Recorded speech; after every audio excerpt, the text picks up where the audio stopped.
अमृतमेदिनि विश्वविनोदिनि नन्दनुते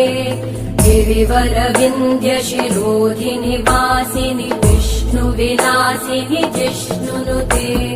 भगवति हेशिति कण्ठकुटुम्बिनि भूरि कुटुम्बिनि भूरि कृते जय जय हे महिषासुरमर्दिनि रम्यकपर्दिनि शैलसुते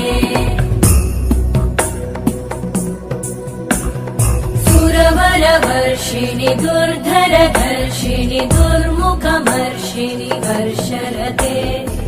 भुवनपोषिणि शङ्करतोषिणि कल्मषमोषिणि घोषरते